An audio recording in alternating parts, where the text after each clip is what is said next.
Hi hello నమస్తే 11:30కి అనుకున్నా show actually 11:15కే show CS దేవేంద్రకి వెళ్ళాలి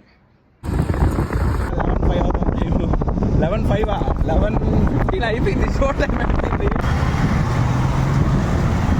15 మినిట్స్ సినిమా అయిపోయింది 15 మినిట్స్ సినిమా అయిపోయింది ఐ థింక్ లైఫ్ జిందగీ అయిపోయింది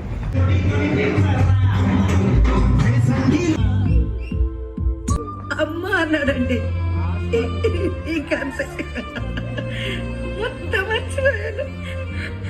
Emotional damage.